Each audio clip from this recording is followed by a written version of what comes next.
in the streets, man, the problem is you don't get to fail. No. Because if you fail, it could be detrimental to your life. It could be detrimental to your freedom. Your family's life. Right? To everybody around you. When you remove yourself from that lifestyle, you can actually look for failures rather than scared to running from them. Yeah. I know that in order for me to grow, I gotta fail. Yeah. So really, we should be like, your biggest failure, you should be proud of. Like, yeah, I failed this. Yeah. Like, I lost $1 million. Yeah. And you should be able to tell your story. That's huge. Yeah. You know what I'm saying? Yeah, this guy always likes to hurt my feelings. Yeah. But yeah, like, you know what I mean? So like, Here we are, man. Season 2. A long hiatus. Very long. A lot of ups, a lot of downs. You know, we've been focusing on business, dealing with some other things in life, some challenges. A lot of which we'll get into to season 2. But nonetheless, we're here. We're back. We're super excited. Yes. This will be our first episode of season 2. So like you would have heard in the trailer of season 2, we're going to be featuring a lot of black women entrepreneurs, a lot of black women in business. We're super excited about that. Yes. And we got one of our favorite people here today. One of my favorite people for sure. Yeah, definitely one of my favorite people. Yeah. I think you already know that.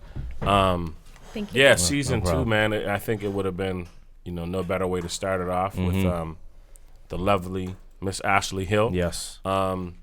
I'm excited. I'm excited, man. It's been a minute. As I said, coming in, this is like therapy for me, man. Yeah. Just to get in a conversation, turn the phone off. I know I'm going to have a good conversation with some cool people for an hour. So I'm excited for season 2, man. We got a super cool lineup, and yeah. No, should be dope. Season 2 is actually, before we get started, is brought to you by Tribe Network.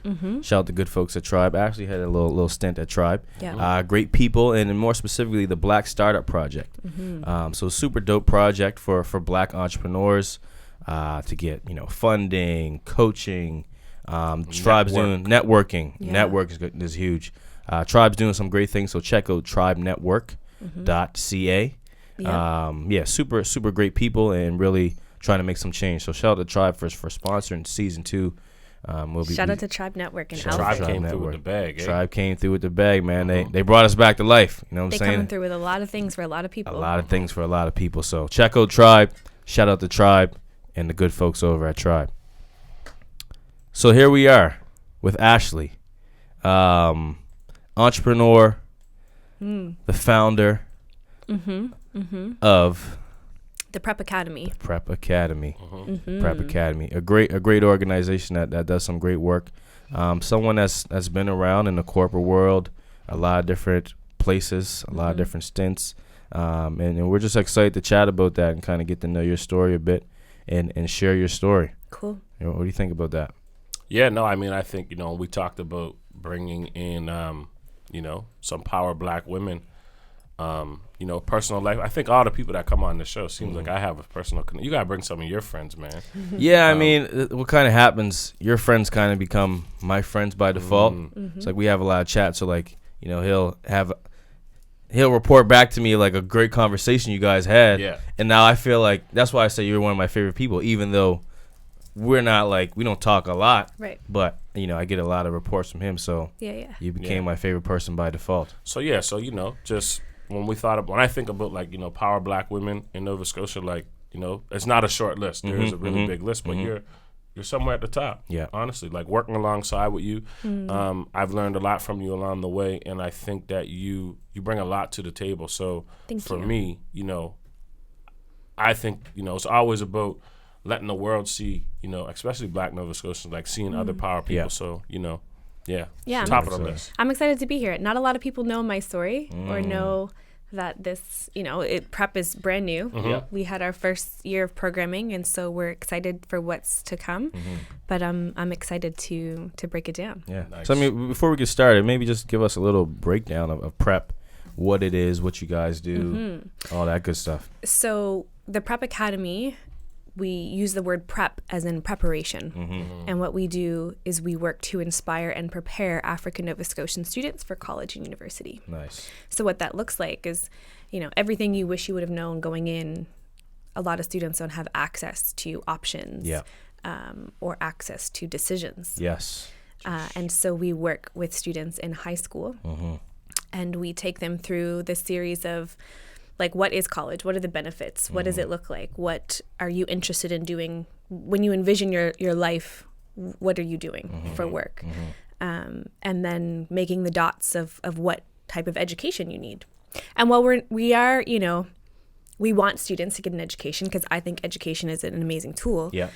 We're not pushing students to that direction. We just want students to realize how they can use education as a tool, whether they want to become an entrepreneur and they don't want to go to school, or they want to become a real estate agent, how education and how educating yourself is a tool to success.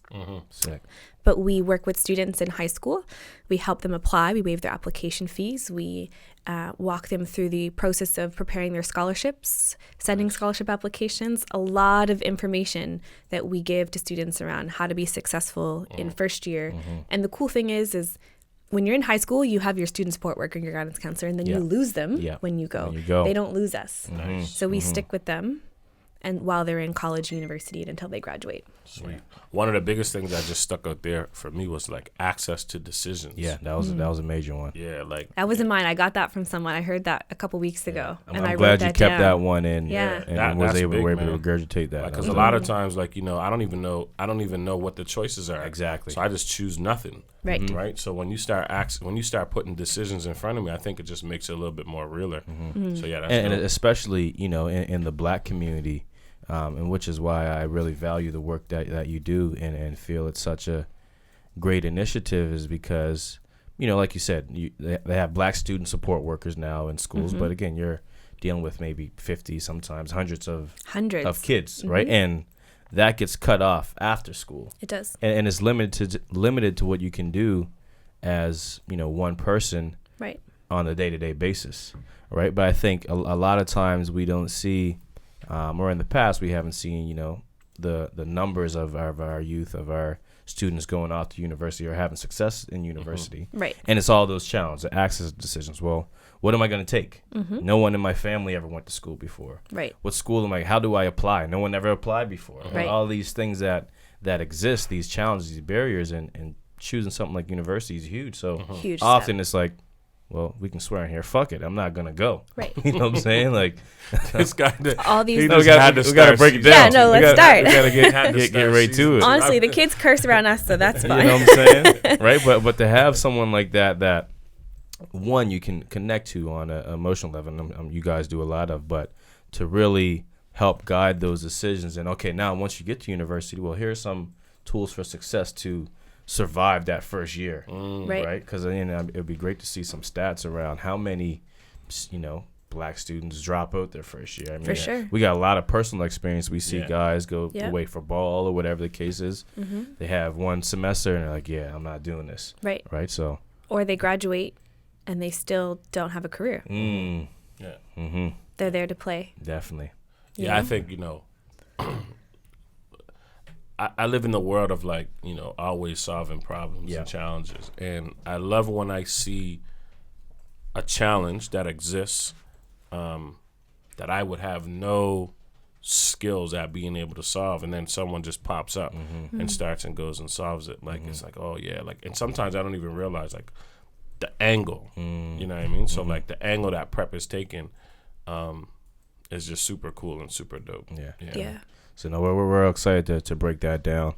But we're going to kind of start off. I just want to hear a bit about, you know, Ashley growing up. You know, how were you as a student? What was your earlier days like, being in school and all that stuff? Yeah, so I went to Graham Creighton. Okay. In Auburn. Yeah. What elementary school? Bell Park? Humber Park. Hey. Gotcha. Yeah, I went to Humber Park, then Creighton, and then Auburn. I graduated high school as an honor student. Okay. Congratulations. My grades, sciences and math were never my thing. I got a 51 in biology in grade 11. My guidance counselor, who I never actually had a relationship with or met or don't remember their name, put me in non-academic math in grade 12 because I think I had like a 66 in academic math. Gotcha. And I just wasn't taking academic math in grade 12. And then someone said, well, you can't do that. You need to be in academic math. So 4 weeks in, I then switched, had Mrs. Boyd, Miss Boyle, yes. Matt's sister. Oh, really? Shout out to Mrs. Boyle. Okay. She was Shout my out to grade Matt, 12. Too. Yeah, she was my grade 12 math teacher, and I graduated with like high 80s in her class. It all depends on the teacher, I think, and the connection they have with you. I mean, college and university wasn't a topic of conversation in my group of friends. It wasn't something that we talked a lot about. I'm a first-generation student, so the first in both of my families to graduate university. Really? Wow. I didn't know that. I didn't know until I graduated. Yeah. But yeah, I graduated honors. I remember applying to DAL only. I didn't know that St. FX existed or Acadia, like CBU. I didn't know that they existed. I've never been there. Wow. I've only been on campus at DAL at the Sexton gym Yeah. Black tournaments. tournament. You know what I mean? Yeah. Good move, Dal. Letting us use that tournament, use that gym. It was the first time I've ever been on campus. And I remember applying to DAL and faxing my application in from the high school, like the main office. I think it was like March 20th or something like that, which is too late. Okay. You need to apply way earlier to be earlier considered than for entrance scholarships. And as an honor student, I have $1,500 when I probably could have got a couple of Way more thousand. than that, yeah. Especially as a You didn't even black get the black money? women. I got the women black money, the entrepreneurs. $4,500 from Okay. the African Canadian Services branch, but I didn't apply for any other scholarships. I didn't Okay. have anyone like You didn't even know. And you my didn't have the parents- access to those decisions. my parents thought, the school got you, Yeah. But I got into DAL when my dad realized that, oh gosh, like you're far behind. We applied to St. Mary's. We went with St. Mary's. St. Mary's gave me 1,000 and DAL gave me 15, so I went to DAL. And I flunked out in my first year. I failed English, Really? psychology, and micro and macroeconomics. What did you pass? I couldn't even tell you what I took in my first year. Like, it was such a culture shock. For one, coming from Auburn, we got all the black kids that were hanging with on the block every day. You know what I mean? Like, I was cool with both, but I mean, I hung with black people. Yeah. And going to DAL and being the only black person in my classes, I was like, I don't want to be here. Luckily, I had Monique and Sanera. Yeah. Shout out, Mo. My cousins who Dr. were Sanera. Dr. Yes, Sanera yes. States. They were on campus, but they had their own classes. Monique tried to show me around. I started working at BSAC my first year, and started working at Scotiabank. I worked 2 jobs my first year university. What's Where was BSAC? I gonna? The Black Student Advising Center at DAL. Okay. I was a receptionist and booked appointments for students. Nice. Yeah. Nice. But I flunked my first year and was on academic probation. Ooh. My grandmother also passed away my first year, right before my final exams. So that was Devastating. devastating. Yeah, My yeah. grandmother was like your guys' grandmother to you, right? Yeah. And so it was a lot. It was a lot. And then not knowing anyone, like none of the people that I hung with went to DAL or were in my program. Yeah, like yeah, they yeah. may have been at DAL, but you never saw them. Yeah. It's so big. big. Campus is huge. And even to that point too, we talked about a lot in season 1, like some of the challenges that black people go through, black people around the world, but specifically Black Nova Scotia, and I'm sure that this affects everybody. Yeah. When you lose a family member, when you're going through a challenge in your life, like academically or whatever.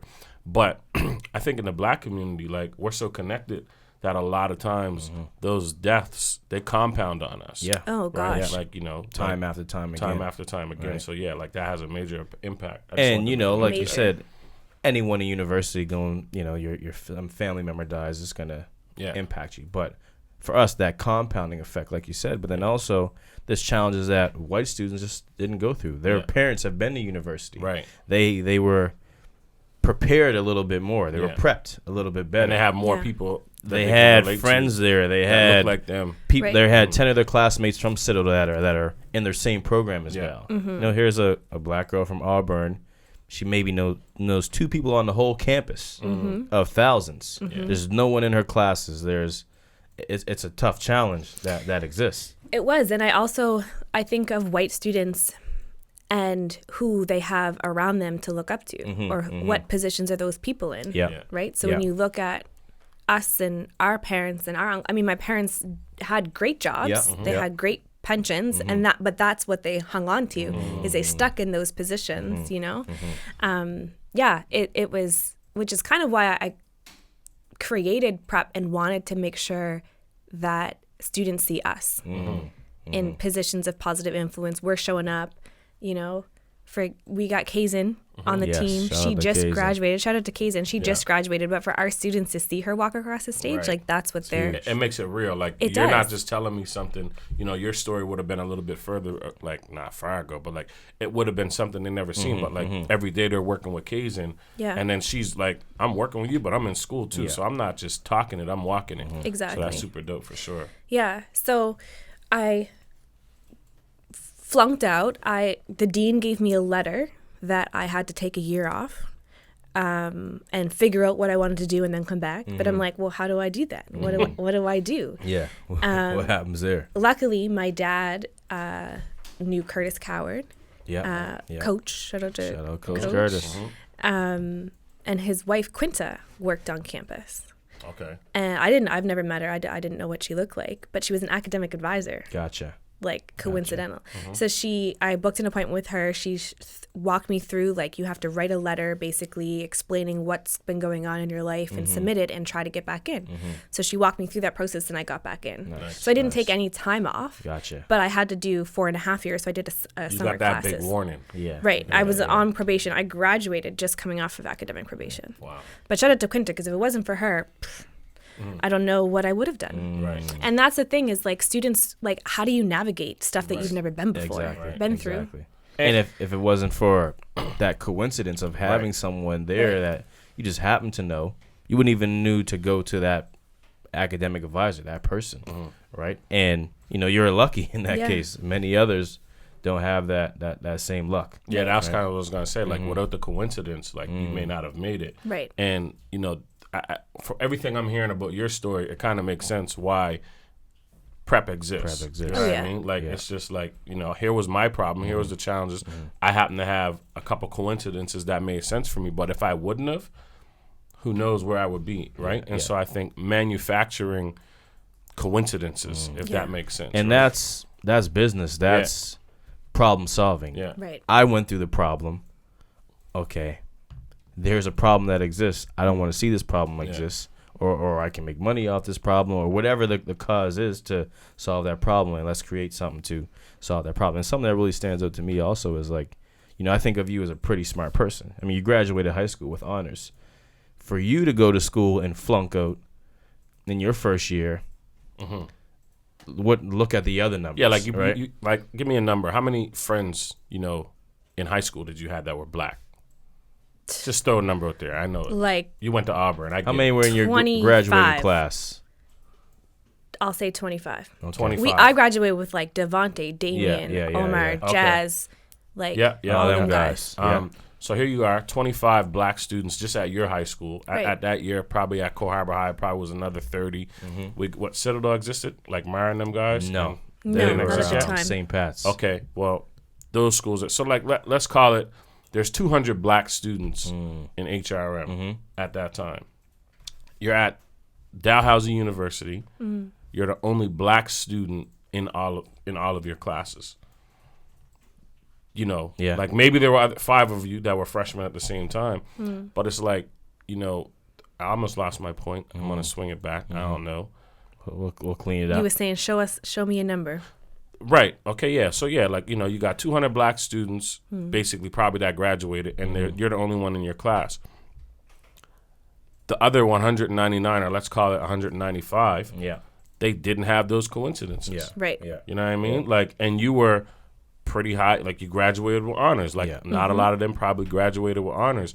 And so, out the gate, it's like, there's so many struggles that exist that, like, if people aren't plugging into those struggles, I mean, to, like, help solve them and push you along, like, we're dead in the water. Yeah, exactly. And high school didn't prepare me. And I say this because, like, don't get me wrong. I was fortunate to have Mr. Fells as my vice principal in junior hie. Biz, he wasn't my teacher, but he was around. Miss Hudson was a vice principal. She wasn't mine. And Ian David. All people that I looked up to. Auburn had a good squad over there. They had a good squad. But then when I looked back, when I graduated, I got out of school, started working at Scotiabank, worked there for 8.5 years, realized, oh shoot, like, these kids are still going through the same thing. There is a gap. Right. Like, what Ian does, very important, or the student support workers, very important. What the guidance counselors do, very important. Did you know that guidance counselors, their ratio is 1 to 400? Wow. What can you do? One guidance counselor to 400 students. That's a school board crazy ratio. That's their mandate. Yeah. And so when I'm thinking of the gap, it's like we position ourselves prep as a support and as a unique contributor to what the schools are already doing, but just this one lane. Right. Like this is our one specific lane. It's the most needed lane. And I think the school board's mandate makes sense for white students. Yeah. Because you have a guidance counselor that might get the tweeners, but the white kids have families that have been to university historically. Right? Or contribute to colleges. And contribute and exactly. So it's a much easier. They don't really need guidance counselors. They might help the kids that don't have that, the odd few. But for the black students, historically, a large percentage of us, it's going to be their first time. Like when you told me you were the first from your family, I'm like, shit, no way. Like, your dad, very smart people. You would think that. Yeah. But we just weren't going to university at those stages. Like my immediate family, the Hills and the Vallencourts, but we have like Ross, Monique, all the second cousins and stuff. But and the new generation, right? So that exists, and that's really where where prep comes in and fills that lane. 100%. 100%. And even too, like, a lot of people, you're listening, you're saying, well, I thought I'm a businessman. And they don't really understand that, like, what you're doing, you started and founded from scratch, took nothing and turned it into something, essentially a business.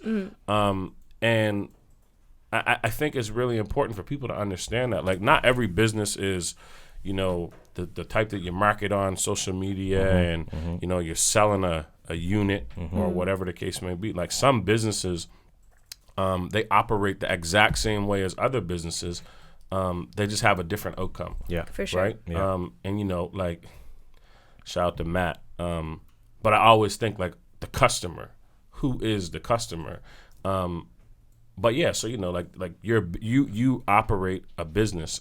Is it a not-for-profit? It is a nonprofit. Yeah, it is a nonprofit. So our clients don't pay anything. Right. Like our students, our parents get free access to everything that we offer. Sweet. But we fundraise. Exactly. We raise money, and it's funny. Remember we were at Volta for that thing with Tyler Deacon's dad. Yes, with Tiffany. Yes, from with Face. Tiffany. And you guys were like, yeah, you're an entrepreneur. I've never thought of myself as an entrepreneur until that time. Yeah. And it's I do have a business. Like I am running a business, just like, you're doing payroll or marketing and finance pieces. Yeah, it's a business. Yeah, all the things that any business operates, you're operating. And it's funny too, because we talk about this all the time, but a lot more not-for-profits have to start understanding that, this is a business. You have customers, you have shareholders, you have operations. All the things that exist in the real business world need to exist as well in effective not-for-profits. Yeah, and this is a great segue into where we want to go is to break down prep from the business perspective. Right. But when you go to sign up at the joint stocks, there's 4 different types of businesses: Right. corporations, sole proprietor, partnership, non-for-profit. Yeah. Right. That you have to still register with joint stocks. You still get a corporate number. Some of the biggest businesses are non-for-profits. 100%. Heart and Stroke Foundation, the Cancer Societies, the IWK, Halifax Chamber. These are organizations with CEOs, with payrolls, with employees, with staff. Atlantic Lottery, I'm pretty sure, is a not-for-profit. It might be Really? with customers. Or like maybe it's, I don't They have know. a nonprofit arm.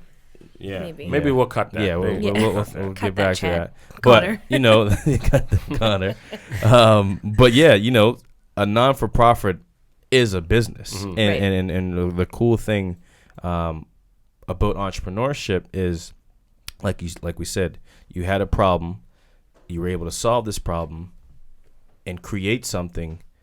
Through that problem. So, a lot of times people think business is just to go out and make money, but businesses can do work. Businesses can feel your life. So with our businesses, we try to have the balance of, what do they want to call it these days? Social entrepreneurship. Social entrepreneurship. Like technically we could be in a social entrepreneurship, but we're not we're a corporation. We're for the profit over here. We come for the bread. You know, a lot of what we do is, it doesn't mean our business can't do good work. Right. Our business can't have an impact on community, you know, by maybe giving meals to homeless people, by providing jobs for youth, by all these things that we do. For sure. But specifically in your business where it's 100% not for profit, your mandate, your goal is to help drive change and ultimately help Black students succeed in university. And that's a fulfilling life. Like, I'm sure you wake up every day motivated, excited. You know, you're sending some of guys that we know to school this year that probably definitely would have not went to school if it wasn't for the Prep Academy. Yeah. I know of like 2 kids right off the top. Like, I specifically remember this before Prep even started. And, you know, kids come to me all the time with different challenges, especially around school, but I know it's not really my lane. Yeah. I've never been to university. I dropped out of NSCC 6 months in, you know, so I don't really know that process. Yeah. But I knew somebody at the time who knew that process. We had conversations of what you were trying to do. So I kind of just was like, hey, take this person's, can I give this person your number? Yeah, boom. Take the number. The person, I gave them both the number. Ashley hit them up first. And, you know, 2 times. And 2 kids that probably would have not went to university, I know 100% they went to university. And I believe that you had a real impact on that. And so, you know, I think that was like, the aha for me, like, yeah, you know what, this is really something, because if it would have been up to me, they probably would be still filling out applications 2 years later, right? So yeah, we just really wanted to highlight that part about business, right, that businesses can be that, right? It is a full business. We have a full operation swing. We have policies. And a lot of people get confused, and my parents get confused a lot. They're like, well, if you don't make money, it's just the way you have to run your books. But we get paid. Exactly. We just don't bank money. And that was what I wanted to touch on next is like, you know, it's not like you're working for free. You're able to pay yourself a living wage and pay other people. Right. Like you said, at the end of the year, we just have to have no profit on our balance sheet. Exactly. So that means that all the money we get from all these companies needs to go into our kids, and that's exactly what I want. Which is huge. Walk us through the early days of Prep, and we'll come back to you know, some of your experiences at Scotiabank and things of that sort. But what was it like to start Prep? How did that look for you? It was a long process. I remember a Snap story popping up from like 5 years ago. I think it was 2015. I even made business cards off of Vistaprint that said like education consultant and my phone number with like flowers or something on them. And I was just like handing out the cards. That's always the first thing we do as business cards. as Black entrepreneurs, business cards. Make it look official, you know? Right? Exactly. But I remember having a notebook and just like helping students. And I only helped, you know, a couple of students, but they had questions around certain things. I did a lot of research. I took a long time to do a lot of research. And what I think in terms of business is if you're thinking about starting a business, like, don't be afraid to work. Like, I sometimes would pull all-nighters or be up until 1 o'clock or 2 o'clock, just reading papers, reading documents from the government, reading certain things to realize no one's ever done this before. So this is my lane. Right. And so I was like, what do? Do I start a nonprofit or a community interest where you give a percentage of your profits back? Yeah. So I started working with a lawyer. I connected with Common Good Solutions, Robert Nichols, who put me in contact with our lawyer, who's still our lawyer today. And he has really just walked me through. It was a lot of meetings and a lot of like picking up the phone, calling Mr. Fells, what do you think about this? Researching mandates from other Black organizations to make sure that we're not duplicating services, but that we're complementing the efforts. Which is major. And then I think I started all of that like 2015. I was talking to Shannon about it for the longest time. I knew that I wanted to specifically help Black students. So I thought about going back to school to become a guidance counselor. Don't have the GPA to easily get into a master's program. You need to go to teacher's college for guidance counselor? Sorry, not a master's. So you need to do your bachelor. You need to become a teacher, then teach, and then get your guidance counselor. So it was like, frig, like 4 more years of school just to be able to do what I know I want to do. Yeah. And then thought about going back to my master's. I was like, cool, I'm just going to apply. That's when St. Mary's and Mount St. Vincent both came out with their Black student support worker jobs. I was like, I'm going to apply for both, didn't get neither of them. None of them hired an African Nova Scotian. And I was like, oh, this is just killing me. Like, who supports our students, though? Because there's a difference between African Canadian, Black, and African Nova Scotian. Yeah. And 100%. So I was top candidates, but didn't get the position, and I was like, fuck it, I'm just gonna create something on my own. From the block. Fuck it. I'm gonna not curse so much. Or Corvell knows I got a little tongue. Fuck it, man. Tell me about it. So I started really connecting, and this is all while I'm still working a full-time job. Yes. Connecting with our lawyer, and then we incorporated, and then I was like, okay, you need a board. So I was like, my friend Aaron showed me this YouTube thing, or this, I forget what it was, but he was like, if you could pick your team, who would your team be? And I was thinking, okay, I knew I would pick people around me, but I really need one, operational organization, finance, fundraising, and then I need Black connection to community. So I went out and found all 4 of those people, asked them to be part of the board. They were all on board. So cool, we have our team. Nice. Small team, we're about to grow it. And then it was just okay, programming, what does this look like? Test it out. I built the program. And just started talking to schools, and we got in, and I started fundraising. I wrote some funding proposals to some major companies, banks, and other organizations, Scotiabank, Amira, and they believed in it. And everyone that I told, I built this slide deck, and everyone that I told about it, they were like, yeah, this makes perfect sense. Yes. Why doesn't this exist? I'm like, right? Give me some money. That's it's fire. It's 4 or 5 things that really stood out to me from that, that start. And I just want to highlight some of those things so we can, because that's all we're trying to do is grab and be able to give to someone that might be trying to start. But one, the extensive research of I want to start something. I don't understand how it exists. Let me go dive myself into what's happening, all while working a full-time job. Right. Right. It's a cool meme that says, if you're working a 9 to 5, 6 to 8 should be the hours of building your dreams, however they say it, right? 100%. So that you spend that time. I should have wrote the list. Secondly, I really love the thing of building your dream team. Right. So in the early stages, it's okay, I have this goal. Well, who are the people that are going to help me do it? Right. A lot of times we might just look next to us. Okay. I'll grab you. You might not have the skills, but I'll make you have the skills. Right. But no, a great way to look at it is okay, I need someone to help me with operations. I need a lawyer. I need this. Right. Okay, let me go do that and bring that to life. And that process, and for that, it sounded pretty natural. You didn't have a mentor or a book that said, this is how you build something. Right. Right. It was instincts. It was Black girl wisdom that helped you bring this to life, and you brought it to life. And I think too, to touch on the point when you talked about the research, that's just market viability. Literally. Right. You want to know, I tell people all the time, they say, I want to start a business. Okay, cool. Well, does the market exist? Exactly. And if the market exists, what part of the market doesn't already exist? You know what I mean? Because if you would have just went kind of I'm student counselor, it already exists. People would have been we ain't giving you no money for that, or whatever, right? So you got to find that specific niche that you could really double down on, and other people could believe in it as well. Yeah. But to your point about the the natural ability, I think one of the cool things is you spent time working in corporate world. True. Yeah. You know what I mean? So you got Long to time. see how this shit works. Right. Who has the money? Who doesn't? Right.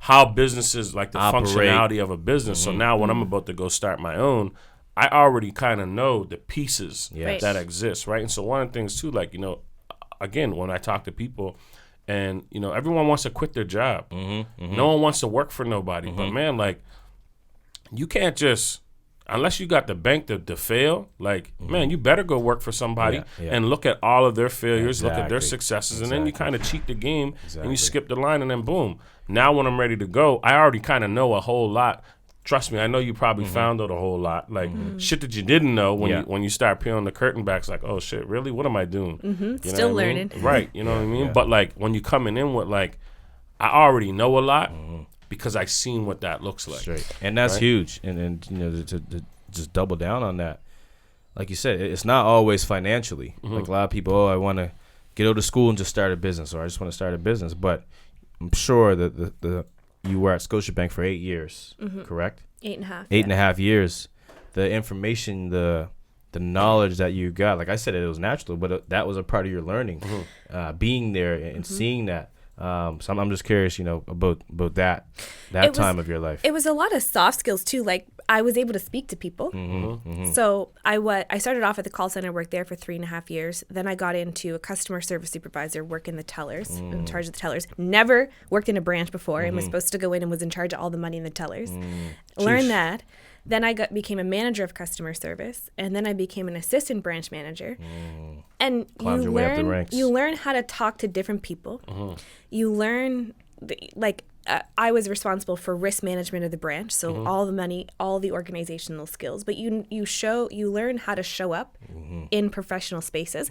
And I get that people are like, I just want to quit my job. But every organization that I've worked for, people vouch for me and people talk about me to other people. So when I go and ask Scotiabank for money, it's not about I used to work for you, I'm entitled to it. It's like this is what I do. And other people at BBI or Scotiabank, or up in the Halifax Chamber events, people are like, oh, Ashley this and Ashley that. Your name carries weight out there. So if you don't want to work, you still need to make those connections somehow. Yeah, somehow, some way. Somehow. Yeah. But when I was working at Scotiabank, the thing I loved most about my job was helping people. So I got a lot of young people in from school wanting to do financial advisor positions. They come in, work as tellers for the summers. You do career professional development plans, and the bank has money behind professional development to support your career. A lot of it. And they're so supportive. They've been so supportive of my career. I've gone from Halifax to Antigonish to Yarmouth to Yarmouth to Windsor. I've traveled and it was amazing. But I loved helping people reach different parts of their careers. And then a light bulb moment was like, I like that, but for kids. Nice. Like not for the adults. Sick. It has to be the kids and it has to be our kids. Right. Yes. Right. Yes. But amazing. No, Scotiabank and the corporate world. So I worked at 8.5 years at Scotiabank. Yeah. Where did I go after Scotiabank? The Black Business Initiative. I was there for 2 years. Ran the BIJ. Ran the BIJ, so I worked. Business is Jammin'. Business is Jammin'. Helped Black youth get interested in business. And that's honestly when I realized when we were going into schools, I was like, oh man, these kids they're the same. Yeah. Nothing has changed. 10 years later, nothing has changed. And so then I left BBI and I worked at the North End Community Health Center as their manager of HR, diversity, equity, inclusion. And that's another thing I tell kids. Like, I tell them my path. I flunked out of school, worked at Scotiabank, worked at a nonprofit, then a health center. Yeah. And now I have my own business. Like, you don't have to stay in the same lane. That's a major point as well. It's like, in university and kind of life teaches, like, go to school, have your career picked out, go and do this. For the rest of your life until you retire. And that's not the path for a lot of people. And it's probably not even the best path. Right. You're able to create prep and to be able to make it so versatile because of your versality. Right. And the places you've been and the experiences you've had. And those connections. The relationships. Like all these different organizations. Throughout this podcast, just listening to her talk, one of the key things that's jumping out to me is relationships. All the names. You dropped like 50 names. It's relationships. It's connection to people. Yeah. Right. And so when you're able to now go and you're dealing with people, like there's different parts of your business. There's the fundraising part. You got to be able to talk to people. Put on a blazer and talk to people. And you need to be able to have some people vouch for it. Like, this girl ain't just going to run off with to get those meetings on the plug. Yeah. A big part of, we're building our sales process in our business where Smooth Meal Prep is looking to shift from dealing with individual customers, not shift, but add the sector of B2B. So serving simplified caterings for businesses. Right. And all my sales day to day is not much cold calls. It's who's on my network that I know that has a business or that can connect me to someone, and that gets me easy meetings and it's easy sales. Because you know who I am. I'm not some random guy calling you on the phone. It's, hey, we did this before. Well, here's what I have now. Let's do that, right? And those relationships are huge. I gotta look at my phone so I'm not looking at my phone. I'm looking in my phone because there was some things that I wanted to make sure that we talked about before we go. You guys continue. But it's the professionalism too. You need to know how to carry yourself in certain situations. Yes. I think, I had a thought, but when I was working at Scotiabank, I lost my thought. We'll come back. I lost my thought, but we'll come back to it. But I think I learned a lot. Oh yeah, this is my point. Is I learned about my own money, like how to I'm 18 working at Scotiabank. My team, for the first month I joined, they were going out to the bar, and I wasn't able to go. But I have a TFSA. I know what RRSPs are. I learned investments very early. And you need to be able to have that versatility to use those jobs or whatever as steps. Like you take something out of them. Don't just work for somebody, but like take knowledge. What are you there for? Yeah. Don't just punch in your clock every day. Don't just collect a check. We tell kids all the time who play sports, use basketball to get you this. You're saying use your job to get you some shit, and that's the shit. You know what I mean? Because the one thing I want to talk about, and you kind of just tapped into, is like, what are your daily habits look like? Because I know you. I see you operate. You know what I mean? And it's like, you're always on point. You're always like, you're the person reminding everybody about the meeting. You're the person that's like, you never really don't miss a meeting. You're on time. You're not like Nevell. No, don't be like me. You're not like Nevell. You're complete opposite. And so, like, what are the daily habits that you have? What does your day look like? Tell us about your day, because you got a lot on the go. But like, what does your day look like? Every night before I go to bed, I look at my phone to see what I have on the go for tomorrow. Every night, and I put everything in my phone. Nice. And I block the time. I block travel time. I block certain things, or if I have to call somebody or do something, like, and I set the times as they're meant to be set. So then when I look at my phone today, all the stuff that I've done is already grayed out. Right. I just look at my phone every day. What's my day look like tomorrow? Let me get ready for that. And I get ready in the evening. Right. Like, I knew today I was going to be in Halifax. I need to pack my bag. I need to be prepped. Here all day. I'm prepped. I think another thing that I need is clean space. That's just me. I need my office to be clean, but I have an office at home. You're also a great office interior designer, for anyone that didn't know that. That's a little business too. I have little side hustles. You built two of my offices. Beautiful. A real estate investor. We're gonna get into that. Properties. We're gonna get into that. I told you, my girl got hats. A lot. Silent hats. She's wearing them greatly. Yeah, silent hats. Man. I always liked. I was just talking to Channing about this, how I need to get back in the habit, but Sundays need to be my time. Like, I need my house to be clean. I need to refresh. I need to think, and not do anything, but just think about the week coming up and how I can prepare for that. It's really important so that none of this stuff is last minute. I'm not whipping up stuff last minute, because that stuff stresses me out.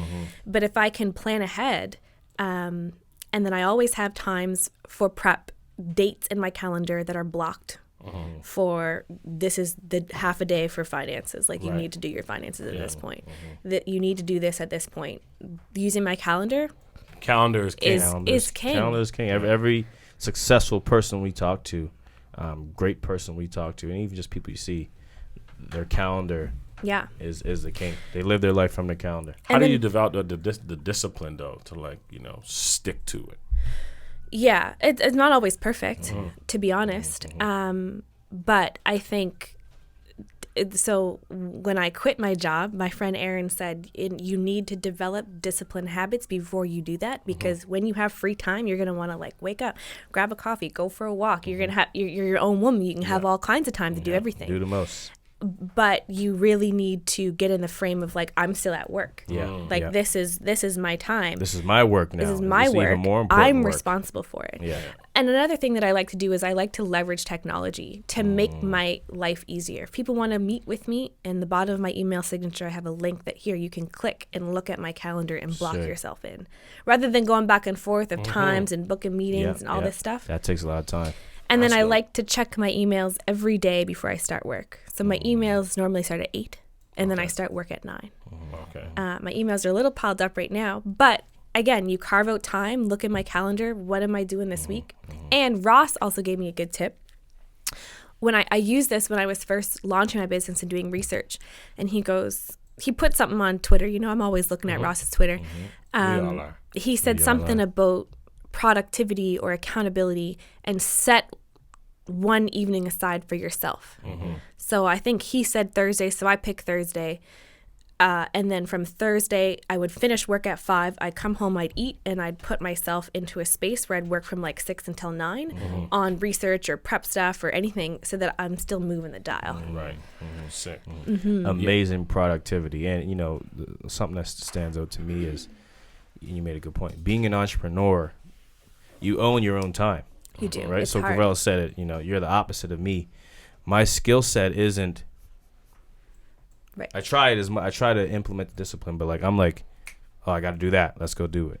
I get in zones of work. It's not the best for productivity, but when I shine. But when I'm not shining, I'm dying. Yeah. You know And what I'm saying? I think we talked about this before, and it's not like it's not even a knock. No, Like everybody what Nevell's good at, he's good at. That's why we tried to bring you in to the team we a long needed time you. ago, Yeah. right? Because I was working moved too alongside of slow. you, and then I'm working alongside of him. But I'm like, whenever we get in the room, you know what I mean? Like shit, like we can show up in the room. We could leave this meeting and go like. I literally called him for this podcast 30 minutes before because I didn't tell him. Yeah. Right?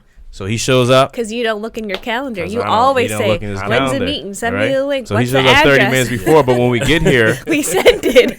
I already sent it, right? But I know I got him CC'd in the email, but it's not He's getting not, to him. no, you're But not an when he email gets guy. here 30 minutes before, we can snap his brain Right. to Get in let's the zone. make a great Yeah. podcast. I'm right? in the moment. Right. I'm a very present person. Yeah.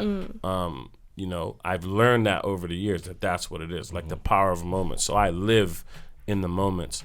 I think about the future, but I'm always thinking the big shit. Yeah. Like my Right. brain is literally always thinking like the biggest shit possible. Yeah. You know what I mean? Like, how do I solve the biggest problem? And so there's that, and then there's where am I right now? Right. Right? Everything else, honestly, like it don't really register to me. But I've learned over the years what I'm not good at. And so what I try to do is I try to find people who are good at the other shit to make it to compliment me. That's why we've built our relationship the way that we have, because in Ace, shout out to Ace. Shout out In to Ace, like, when I show up, like, boom, I could have that conversation. I could leave my heart on the table, whatever. But like, I forgot that we had a meeting, and so I'd be like, hey, make sure you let me know. Text me. Like the Zoom link is in the email, but like, man, just text it to me. You know what I mean? And so that's how we kind of started building our relationship. Then I'm like, holy shit, Ashley actually, she really got her shit together. Yeah. And so it kind of made me gravitate towards you because it was the opposite of what I am. Right. Right. And so when you talk about building a team, like, you want people on your team that are good at what you're not good at. Exactly. Right. You know what I mean? Yeah. Right. Exactly. But you got to first know that you're not good at something. Yeah. No, for sure. Right. Yeah, you definitely need to have that realization. And then I think also in terms of productivity, and we talked about mentorship earlier, I low-key feel like I learn a lot from you guys just watching you. Do you know what I mean? Like, and so you have to have good feeds Yes. on your social We channels. had a whole episode about that. Yeah. You have to have good people. Yeah, I got, you got famous people that you follow Yeah, or whatever, and workout people. Couple shade or- rooms, couple Couple booty, Johns. couple booty pics. Yeah. You know what I'm saying? I like my But- booty pics, but But you have to have people, and you have to be, watching what they're doing and learning from them. So when we think of ACE, like that Calendly link, I learned that from Alfred. Yeah. Yeah. There's little things that I pick up that I take from people Right. to make what works for me. yeah, it's So huge. that's it. Huge. So now another question I had is, you talk about what you take from people. What would you want other Black female entrepreneurs, African Nova Scotian, but even just in general, Black female entrepreneurs, what's something that you can give to them? That's a really good question. I've never thought of that before, but I think what I'm realizing is I'm doing it. Like I'm creating a company and we're doing things a little differently. Yeah. And I would want people to say, okay, cool. That's I want that. So let me call Ashley and then I'll sit on the phone with you or I'll meet you at the library and we'll walk through exactly what you need to do to get there. Right. Like, I just want to help other people. Right. Right. And so I don't know if that's them seeing me and taking something from me, but just call me. Right. And we'll figure it out together. We'll brainstorm. I don't think it's people, learning. I don't know. Yeah, I don't think it's people taking from me or what can I give people, but I can give people my time. You can give people Ashley, and Ashley is a whole lot of shit. I take a lot from you. I took a lot from you today. Just, I to see you from the outside and, prep to me has been built overnight, right? But it's not overnight. There's a long process behind that, but you're able to get shit done the way you are because of your productivity, because of your personal habits that affect the work that you do. But what you don't see though is like, I got a sink full of dishes. My laundry is piled up right now. You know what I mean? I got to sweep my floors. That's true. That's true. And I'm up probably tonight until 12:30. But what you see me put out there, and someone said this to me the other day, one of our corporate funders, they were like, you did really good on marketing. And I'm like, man, I feel like I suck at marketing, but I'm just putting content out there regardless of what time. So another thing that I think... Content is king, consistency is queen.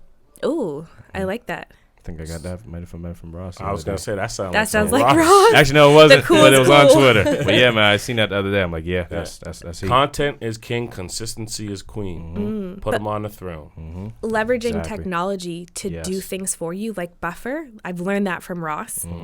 Like I literally thinking and doing research, I would watch Ross and like listen to him. That's research to me. Straight. That so for sure. Ross introduced me, not personally, but on the internet to Buffer. Yeah.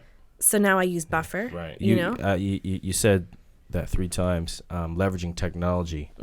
What's your 5 best productivity apps, whatever it is that you use? Like it could be Calendly, it could be Buffer.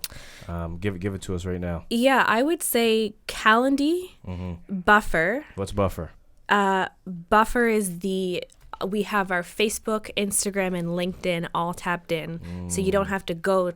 I was going to each platform individually posting, but now you can just copy and paste, upload, and it's all done. And then you can forward like something. I could do something this morning that'll come out next week. So that's already taken care of. Ross has a tweet scheduled for like 2088 or something. Buffer. Yeah. You missed me, I think he said. We gotta bring Ross back again for season 2. I love Ross. Shout out to Ross. Yeah, we don't see each other often, but I just learn so much from him. Like he's giving content all the and time. He's bringing it consistently. He's been very detrimental in the growth of me over the years just by tweeting two sentences. Straight. I don't have a lot of my calendar, honestly, and then I use Google Drive. I think when I was at Scotiabank, I was responsible for the branch's audit, so I needed to be very organized, and I kind of get that from my dad. I think very organized, file folders, color coded, name branded, everything. I need to be organized. Responsible for the branch's audit. That's a big responsibility. One of the things too that I heard, and I mean, Ross, this should be called the Ross Show. Everyone we bring in, Ross had some type of impact.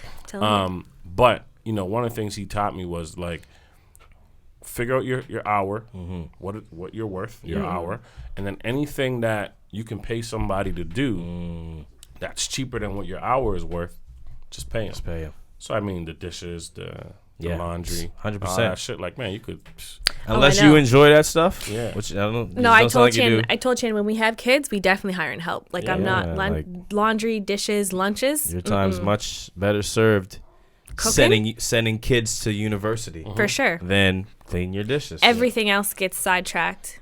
I literally just got an email a week ago, just from Smooth Meal Prep account. A CEO of a big company in Halifax looking to hire a chef to cook every meal for her. Yeah. Pack her kids' lunches, dinners, breakfast, and willing to pay a pretty price. Right. Because she just doesn't want to cook, and that's not on her Corvell's making a lot of noise. It's a lot, but I've checked that out too. We checked that out to see like, okay, cool. She would get groceries for us. We'd give her a key to our house. She would make the meal plans. She would cook and do our dishes and just put the food in the fridge for us. But I think that leveraging technology, I mean, we've talked about like, I do a little bit of side hustling with like designing and stuff. We also have like a rental property, like working a full-time job, starting a business, doing some of those pieces for you. I mean, you guys were really the only ones that I was doing it for at the time. And then having tenants, that's 4 jobs right there. Literally. So I think leveraging technology is so crucial and finding whatever works for you. Not all of our hacks are going to work for you, but if you can get in your own groove, that's what's important. I do want to go into a bit of your, I don't know what time we're at, but we're just going to go. Yeah. Right? If it's an hour and a half, because there's so much, you got a lot to give. Right? So when we got a lot to give, we got to take it. We're not putting black women on a timeline. No, gosh, no way. Your time We're not putting black women That's not what we're doing in 2022. No, we're not. But we know she got a calendar, so we got to respect. No, I'm good. We got to respect black women's time, 100%. I'm going to go here first, but I want to get back to prep because I got some key questions I want to ask about prep. But your personal, you brought up personal finance and learning from Scotiabank, your investments, your real estate. Tell us how you got into that. I know the story a bit about, I think you bought a duplex, you lived on one side, you rented the other side. Right. Tell us that game. Give us the real estate game. That actually was my first rental. I moved to Antigonish to work at Scotiabank for 2 years, and I didn't know that. rented. I was living there for 2 years. I lived at the top floor, and I had a 3-bedroom apartment. It was like $750. Like it's not nothing crazy. It was what? $750.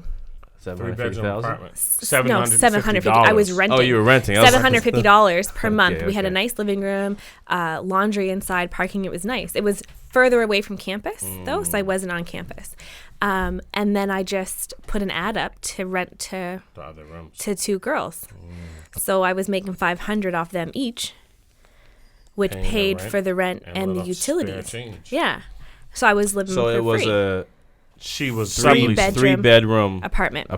Gotcha. And you were renting it, the whole apartment. I was renting the whole apartment for $750. And then I was subleased to 2 girls, and they were nice girls. They weren't like first year. They were tenured students that didn't want to be on campus, and that's the vibe that I wanted anyway. I didn't have the university experience of living on campus and stuff. I traveled from Dartmouth to Halifax and Dal every day, skipping the bridge tolls because I was broke as anything. Yeah, be like that. That was my first experience renting, but I knew I always had an interest in investment property, and so I moved back to Dartmouth. We lived in Dartmouth for a little bit.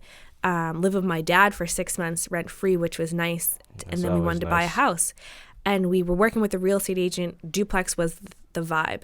And then we stumbled upon friends who knew of this older couple. We offered them $25,000 under asking. It was private sale. They weren't even listing it yet.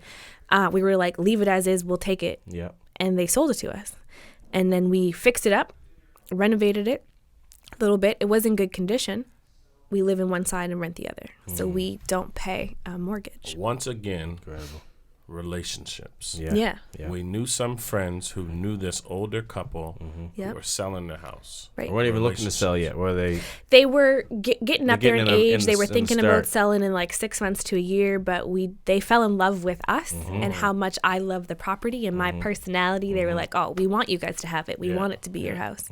So we've lived there for 3 years now, and we're in the market to find something else. People love people who love their shit. Yes.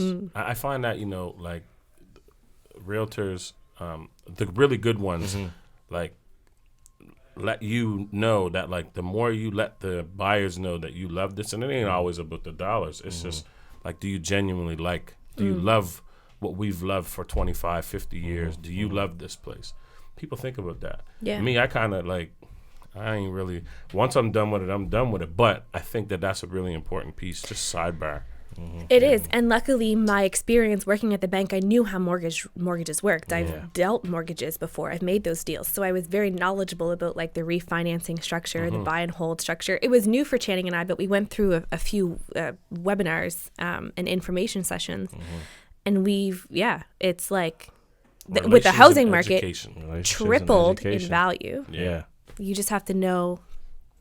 And that's the thing, is education is the tool to success. Yes. Right. So when we talk about prep, yes, I want students to realize their life and navigate their careers, and I want to help them get to college, university, and beyond, is how I say it.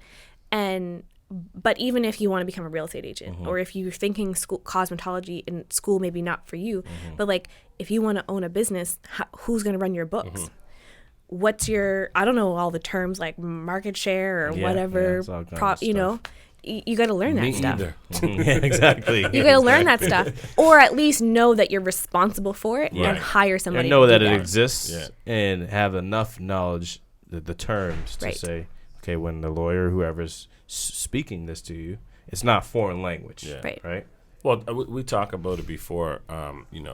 Terms just shrink information. Yeah. Like you may know what it is, but you just don't know the word for it. Right. Right. So you just, if you get the word, you just sound smarter. And now they got like acronyms and stuff. You just sound smarter. But like, if I know what it is, if I don't know the acronym, it's all good. Exactly. Last question on your personal life. You mentioned personal finances and from the bank. From what I know, you're a pretty good budgeter, a good saver. What's your thoughts there? Tips? How does that look for you? Yeah, so you're not out here spending recklessly. I don't see you at the club buying bottles. I be at Winners. But again, leveraging technology, like every time that paycheck comes in, a percentage goes here. All of my bills, you break that down on what you pay monthly, even if you don't pay your power bill monthly. You take all that money out. You have it auto deposit. Auto bills. Auto payment. Auto payments. Transfer to your TFSA. Transfer to your RSP. All that stuff comes out, and then I look at that. And that's so huge. And Larry June said it on a track. All my bills on auto pay. Shit, I gotta pay them anyway. Sure. Right. And when I think about like my personal, I'm not that guy. Get the money. Oh, what do I gotta do? Yeah. Right. Yeah. But think about it like. When it's auto, and remember we went to, if you got to do something twice, just automate it. Yeah. A black woman taught us that at the BBI conference. I remember the face. I don't remember the name. Exactly. She worked for TD. Yeah. So now when you're thinking about personal finances, and all right, when you get paid, they got the rules of thumb, pay yourself 10%, put 10% to savings, all these things that we all want to do. But when you get the money, it's like, shit, all right. I got $5,000. Okay, let me go do this. That's how we live. No, for sure. Right? But that discipline, and when it's on auto, it comes out, it's gone. And it happens without even me thinking about it. Because when I got to go in and, because I got like the TFSA or the Quest Trade, I got to go in and send it off. Right? But if it's automated, that just happens. I take any emotion out of it. I take any human messed up brain that I got out of it, and it just happens. And one of the things too, like I think as we're sitting there talking, you're right, I don't do that. But then I go in these like grind modes where like, all right, cool, I'm locked in, I ain't doing nothing. But the thing, because I enjoy like looking at my bank account and it being growing, or I enjoy looking under the mattress and it's just stacking up. So I love that process. But what I realize is when that process when it's thin, that's when I lock in. But if I like auto pay everybody, you know what I mean? Then shit, like I'm gonna be looking at smaller amounts. It's gonna feed my hunger more to just go further. So now I'm playing the game of like, and it builds that habit. Like I also equated to like my weight loss journey of I'm here and weight. The same thing. I look at the scale. I'm like, fuck, I'm getting a little too big. Yeah. I gotta grind, right? And then I go into super grind mode for 3 months. Like, oh shit, I made it. Back to the bad habits, but. If everything's auto deposit, my habits are built. Here's the same time going to the gym every day. That doesn't change for a year. Here's the same time going to yoga. All these great things. I'm not so much looking at the result. It's the process. Right. And at the end of it, 1 + 1 is always going to equal 2. Yeah. I just got to show up with my 1 and let that 1 be automated. No. 2's, I don't even need to check 2. Yep. So I don't need to check the account. I know it's what's happening, but I just gotta keep putting my 1 in, and then that's why the habits and the autos and the tech, leveraging the technology is huge. It's so huge, and I try to tell that to students too.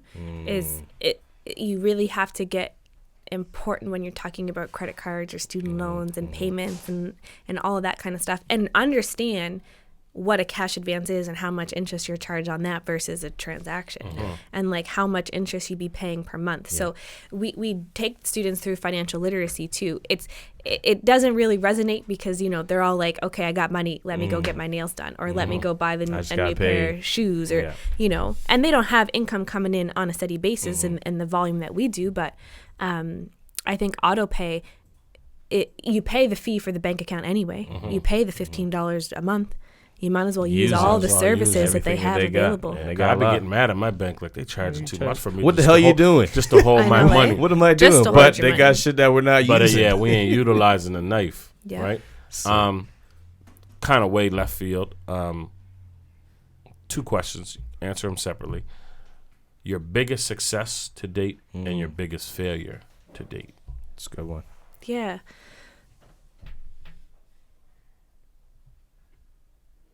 I'd say I still look at my biggest success as graduating university. It was such a struggle. I just didn't want to be there. I wanted to get out. I didn't do it, so and I got like 4 classes left. Man, and I just wanted to get out, and I got out. So yeah, I could see that being a success. It was such a success. Looking back, I'd say I still hold that as one of my biggest successes. I mean, launching a company is good too, but maybe check back in like 5 years. See where we at. See where the kids are, right? That would be success for me. A good measuring stick. Right. I think my biggest failure. This could get could get deep. What is my biggest failure?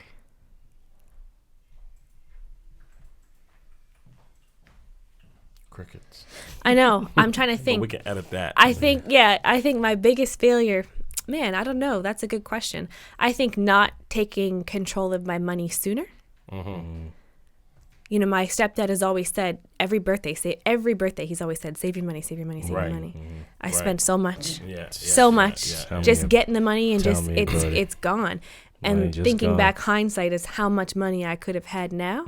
Now I got my shit together, but hindsight's always 20/20. Yeah. You know? I think that would be my biggest failure. Honestly, I don't have a lot of things that have drastically happened that have changed the trajectory. Flunking out your first year. Flunking out of my first year, I don't even see that as a failure now. Before, I used to hide that. No one knew, unless my parents and But that's kind of how failure works. That's failure. You know what I mean? Failure works like, and people are afraid of the word. Yeah. See, and maybe, you know what? Like, I asked the question because I'm so comfortable with it. Yeah. You know what I mean? Like, failure, man, I know that in order for me to grow, I gotta fail. Yeah, I've encompassed that. It exists. I know it, man. I be running around looking for failures. So really, and that's so huge.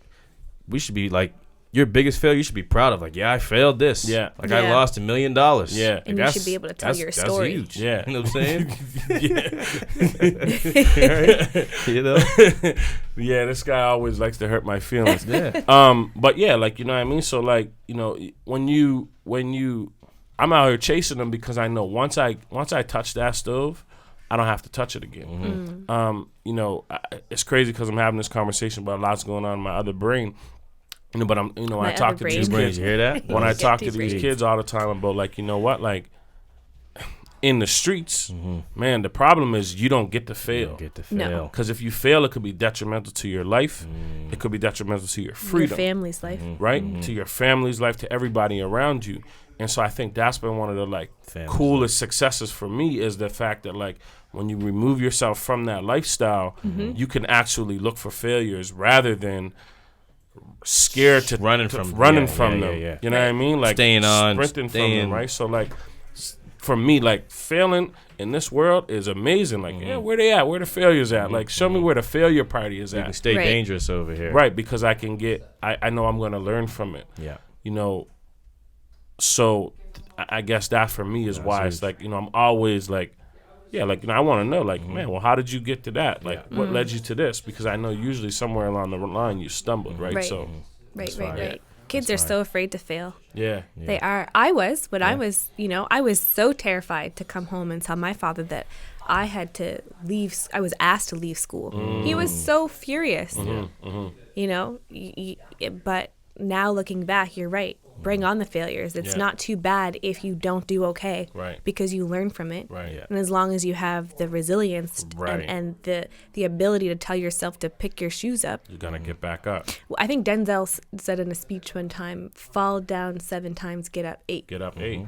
That's all that matters. As long as you know you're gonna keep getting up, man. Don't matter what you, how many times you fell, what you run into. And one of the things that I liked what you said about, like, you know, come back in a few years and see where the kids is at, right? But I believe you've had some successes to date. You know, how long Prep been in existence officially? We incorporated April 2021, working with kids on an official basis September. Okay, so this is your first year. We just finished our first year this How month. many kids you get to go to university or to further their education? We had a total of 51 students registered in the province.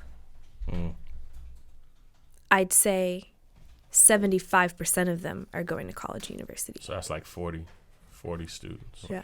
And some of them we didn't think.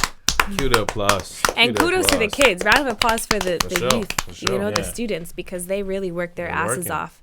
They, we were up. Scholarship applications were due at 12 o'clock, 11:59. We were on the phone at 11:45, making sure that they had what they needed. So when you say 40, so 75% of 51 students, so that's 40 African Nova Scotian students attending some sort of post-secondary education. Right. Registered through Prep. Right. 40 African Nova Scotian students. Not sitting on the couch, life passing them by. No. Everest commercial. Not getting caught up in the streets, not becoming a statistics. No. That's 40 African Nova Scotian from Black Nova Scotian communities furthering their life and education. Now, that doesn't mean that it means that they've been accepted. They go in September. It's just getting started. Summer hasn't started. It's just getting started. There's a lot of other things that factor into a student's job's ability. Not finished. Kobe Bryant. The job just started. Kobe Bryant. Like the job's not done. It sounds good. This is step 1. The job's not done. So to all of you 40, you know who you are. The job ain't done. You know what I mean? Like, there's a lot going into to your life, and there's a reason why, companies will fund Prep Academy. Yeah. There's a reason why Prep Academy exists. Yeah. There's a reason why the school will allow Prep Academy to operate alongside and within there is because they've believed that it's important. This shit is important. So if you're watching this and you're one of the 41, man, make sure you're there September whenever school starts. Yeah. You know what I mean? Like, open the doors up to your life. Let's go. Give them a little piece of info. We're going to put this on our website, actually, as a resource so students can watch. So give them a little motivation. Yeah, I mean, the proof is in the pudding. University post-secondary graduates usually make more money than people that don't go to university or post-secondary. As Black people, we haven't had these opportunities much. We haven't been in these spaces much. These next 10 years are going to be crucial for yourself, for our communities. There's a lot riding on it, so no pressure, but we kind of need it. I'll say education is important. All forms of education is important. And so if you're putting yourself inside of institutions that their business is education, you want to be there. Like, it's going to be difficult, but I think the proof is in the pudding. Yeah. You know what I mean? I see more and more. I'm connected to a lot of Black people, Black Nova Scotians, with 6-figure jobs. Yeah. And all of them have graduated post-secondary school of some sort. Like, all the high earners that I know that are Black, that are my peers, all of them. Yeah. I tell you all the time, like, man, like, they be getting some good jobs. You know what I mean? There's one guy in particular who he got a couple buildings and all that other stuff. We probably got to bring him in. He's real shy, but we're going to bring him in. We might have to get the drink champs him. Yeah. Yo, the man is like banging his masters and he just keeps leveling up. And I'm like, true story. I used to think he was a drug dealer. I would be in the club with this guy, Like, I'm in the club over here, I'm popping bottles, and he popping bottles too. And I noticed him. I didn't even know him. I'm like, yo, this guy must got like major weight. When I got to know him, I was like, nah, bro, this is my job. Like, he works a real job, but he's a high earner. Yeah. And he owned a couple apartment buildings now and all that shit. Yeah. But he went to school. He went to university first in his family. Yeah. You know what I mean? And so, to me, like, you will be the first in your family to do it. Give yourself that opportunity to become a high earner, man. Yeah. And that education is the key to anything, right? In those relationships. And you're not going to get those relationships up home, right? In the hoods, right? Wherever we're at. So, you know, I think success looks like to me in 5 years when our students that we're working with in grade 12 would go in, right, finish college or university, get into their careers, whether it be computer science or, you know, nursing or whatever it be, and then come back to mentor the students who are in high school. You know, the Cole Harbor High students we're working with, once they graduate, come back to Cole Harbor High. Come back and then, you know, you talk about you can't get it in certain places, but you can bring it there. Yeah. You can bring that knowledge and that information back into your community. And that's the ultimate goal is social and economic impact. I really want to see generational wealth change for historic communities. And you're starting at a great place and really affecting that change. Yeah. What's next for Prep? Man, we have some things in the works. We last year, the year we just finished, we worked with grade 12 students because we just wanted to get in and see like what they knew, where they were at.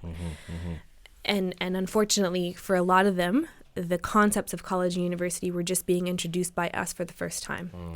And so they haven't had the opportunity to explore, to think, to just, and some students come in and they're like, this is what I want to do. I know exactly where I'm going. That's not the majority. What's next for us is starting in September, we're going to be working with grade 10, 11, and 12 students. So the info reaches in grade 10. Yeah. We want to make sure that students in grade 9 and parents, Black parents, also have access to decisions so that they know when you enter high school what courses are academic track courses. And then in February, we want to apply to the school board for our program to be recognized as a personal development credit, which means that students that take part in our program in grade 10, 11, and 12 graduate with a high school credit. Nice. So it's one less class they have to participate in, but they're getting the knowledge and information from me, from us. Listen, school board, get it done. Get it done. You know, I think we've had so much excitement from folks in school. So we're working with some really great African Nova Scotian curriculum developers right now, looking to put those pieces in place. But if we can ensure that students get that information early and then they stay with us, they build those relationships, I think that's our next move. That's a game changer. You know, when all I heard is 40 students, 40 Black Nova Scotian in year students. one. In year one, grade 12s that, you know, I know like 5 kids that probably wouldn't have even registered literally like I know 5 kids from one school that 5 kids know from the hood that would not have going even registered. They've told me to my face they're not going to school. Exactly. And you know they are now registered to go to school. So when I heard that and I knew the story 40 when I think back and when I graduated, I know for a fact it wasn't 40 Black Nova Scotian students going to university. 5, and maybe. It's crazy. And that's in HRM. Yeah. It's crazy because those 40 students, so those 40 are across the province, not just HRM, but we have the 3 schools in HRM. The sad thing, and I'm not speaking this into existence, just what's real and what I've seen, is that we won't have 40 graduates. No. So that's from high school or for university? For university or college. Right. And so what's also next for us is we're going to create a job called a college and university student success coach. So what those do in high school, but for the college and university students, so that they don't lose our support. We still get them individual time so that they get support with navigating. And I'll also just shout out, you know, we said roughly 75. I'd like to shout out the other students, the 25%. This isn't the only decision, and I say this to students, this is a decision to go, but it's not your only time to make that decision. Right. Straight. You can take a year off. Yeah. You can participate in other programs. You can work for a year and get back in. You can work for 2 years and go back in. Right. And you still were introduced to the information, and you had the access to the decision. That's all. That's it. And it's a numbers game for me. Like you said, the 40 won't graduate, sadly. But all we can do is work to improve that. But if in his years, 5 or 10, right? 5, right? Don't 5. say 10, it was bro. 5. So 3 of them might graduate. Now we got 40 going. And our goal with this new hire is to make sure that the 40 that enter graduate. Because historically, if 40 were going in, they wouldn't. No. They wouldn't But I graduate. think, the success exists in just getting the 40 to the door. Just getting For them sure. And out then the the door. next 6. But that's why I like it's forever hungry. You know what I mean? Like, Yeah. that's why. That's Now I'm a she's a curse. Kobe fan. That's why I fuck with you. She's a You know Kobe what I mean? fan. Because it's like, we're not stopping Job's there. not Job's done. not done. Right. Right? So, Job's not- yeah. Oh, we did this first year? Okay, well, now we're going to go grade 10. Okay, fuck, now we're going to go grade 9. Right. Okay, fuck, now we're going to go university. And then Right. the ultimate is like, it's a never-ending support. Right. And we can prep you from elementary school. Yeah. Right? So, man, shout out to the Prep Academy. I'm super happy you came. Learned a lot Thank you. about you. I think this is another classic. I had so much more. But, the convo was going great. Yeah. Right? So, we gave them a lot. We gave them a lot. Tell them where they can find you. Tell them all that social medias. All of everything. So on Instagram, we are at theprepacademy.ca, which is exact same as our website. Easy to find us. Although we have new things happening on our website all the time, resources, scholarship directories being updated. We'd encourage you to tap in. Theprepacademy.ca is where you can find us. And I'll say this, shameless plug, Ross Simmons. If you're a black business that you're looking for an initiative, to sponsor, an initiative to give your money to real work, right? Even if you're not a black business, if you're just a business and you're looking for an initiative to support, the work that the Prep Academy is doing is real. Like, it ain't fake. You know what I mean? Like I said, I know of 5 students for sure that told me to my face they are not going to post-secondary school who at least registered, and I do believe that they are going to show up on day 1. Yeah. That's real work. Huge. You know what I mean? So if you're looking for, things to support financially, I think, reach out to Ashley, find the Prep Academy. I think it's dollars well spent. You know what I mean? There's a lot of organizations over here these days. The Prep Academy is one that I'm betting on and putting my money. Now, that doesn't go for a lot. Right. There's a lot of fake work happening over here. Yeah. But the Prep Academy is not only real work, it's meaningful work. Right. And it's detrimental work. Right. Right. And I think it's youth. It's our future. Yeah. So yeah, I'm super down. And matter of fact, we got to find a way to. This convo got me inspired to whatever we can do to support the Prep Academy and be a part. So let's set that meeting up. I'll have to go check your calendar out and get behind the Prep Academy, man. Yeah. No, I appreciate it. It's definitely real work. I think it speaks to the realness if you're hearing it from the students, and then even realer if you hear it from the parents. Right. Especially you guys have kids in your community who are talking about it, or people we're hiring from community to help students from community, which is really important to us. Yeah. We see it firsthand. Yeah. Firsthand. Yeah. Only up from here. That's it. Much love as always. Shout out to our sponsor, Tribe Network. We got to make sure we drop in the sponsor here. Check out the Black Startup Program. Black Startup Project. Black Startup Project.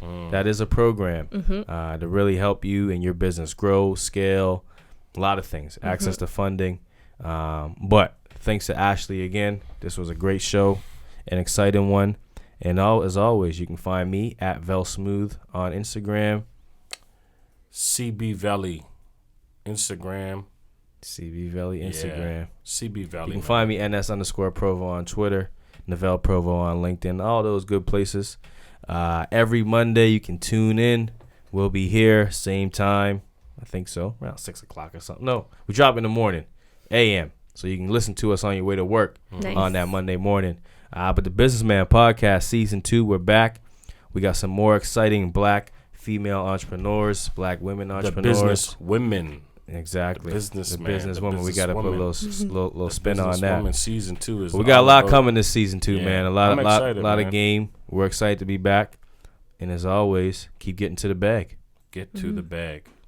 Peace. Thank you for having me. Thank you, Ash. Thank you. First female on the podcast. That's it. You said it. First of season 2. Peace. You're done now.